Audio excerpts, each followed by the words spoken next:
Shahbag blocked, শাহবাগে এবার blocked করেছে বিএনপির ছাত্র সংগঠন ছাত্র দল।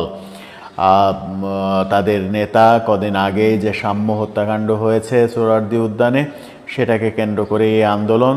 যে 3 জন আসামিকে গ্রেপ্তার করা হয়েছে, ছাত্রদল বলছে সেই 3 জন মূল আসামি না, মূল আসামিদের গ্রেপ্তার করা হয়নি। শাহবাগ থানা ঘেরাও করে রেখেছে তারা, শাহবাগ মোড় ব্লকেট করে রেখেছে। এই হচ্ছে অবস্থা। তাদের দাবি প্রকৃত আসামিদের গ্রেপ্তার করতে হবে এবং ভিসিকে পদত্যাগ করতে হবে, প্রক্টরকে পদত্যাগ করতে হবে। ভিসি প্রক্টরের পদত্যাগ যখন চাইছে তখন সেটার বিপক্ষে অবস্থান করছে ওদিকে ছাত্র শিবির এবং এনসিপি। তারা এই দাবিকে আন্দোলন ভিন্ন খাতে, ঘটনা ভিন্ন খাতে নেয়ার নামান্তর বলছে। কি হবে শাহবাগে? শাহবাগ কি খোলা কোনোদিনই পাবে না জনগণ? সরকার এই ব্যাপারে কোনো বিহিত কেন করছে না? একের পর এক পুলিশের প্রজ্ঞাপন আমরা দেখছি, এখানে 44 ধারা, ওখানে 44 ধারা, কিন্তু 44 ধারার মধ্যেই 88 ধারায় যে আন্দোলন হচ্ছে, সেই আন্দোলন থামানোর কোনো ধরনের কোনো প্রক্রিয়া সরকার করতে পারছে না। এক ধরনের অসহায়ত্ব ফিল করছে সম্ভবত সরকার। শাহবাগ ব্লকেডের ঘটনা যখন আমরা দেখলাম, এই আন্দোলন এখান থেকে শেষ হবে না। তারা ঘোষণা দিয়েছে যতক্ষণ পর্যন্ত তাদের দাবি পূরণ না হবে ততক্ষণ পর্যন্ত তারা সেখানেই অবস্থান করবে। অন্যদিকে আরেকটি গ্রুপ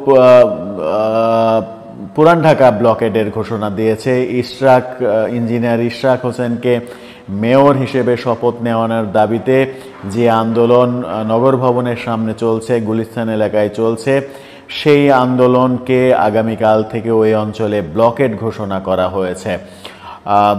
আজকে প্রেস ক্লাবের সামনে সেনাবাহিনীর চাকরিচ্যুতদের আন্দোলন চলছে, সেখানেও ব্যাপক সেনা মোতায়েন, ব্যাপক পুলিশ মোতায়েন করা হয়েছে। জগন্নাথ বিশ্ববিদ্যালয়ে নতুন করে আন্দোলন শুরু হয়েছে, পুলিশি নির্যাতনের বিপক্ষে তাদের আন্দোলন শুরু হয়েছে। অভিযুক্ত পুলিশদের, তাদের উপরে যারা আক্রমণ করেছিল, তাদের বিচার না হওয়া পর্যন্ত তাদের এই আন্দোলন থামবে না, এই ঘোষণা দেয়া হয়েছে। এরকম যখন চলছে, কালকে নগর ভবনে ব্লকেড হবে। আবার শোনা যাচ্ছে যে কালকেই 7 কলেজ আবারও আন্দোলনে নামছে।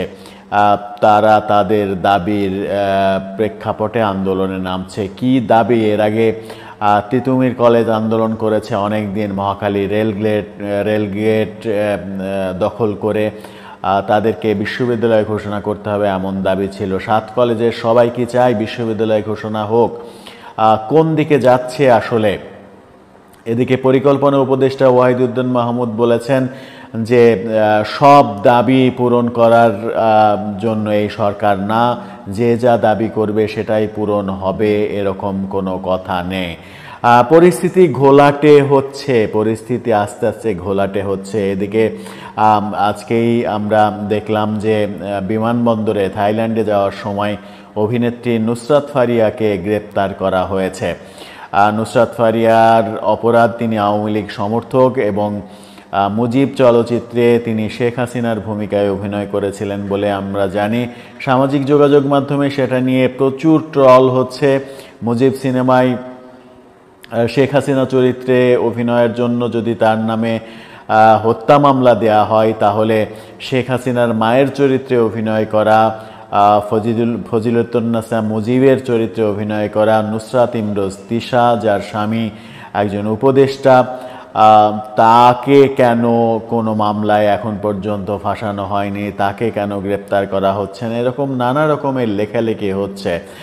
সব মিলে সামাজিক যোগাযোগ মাধ্যমে একমাত্র রাজনীতি এবং বর্তমান সরকার, এগুলো নিয়েই সয়লাভ হয়ে আছে। শিল্প সংস্কৃতি একেবারে লাটে উঠেছে।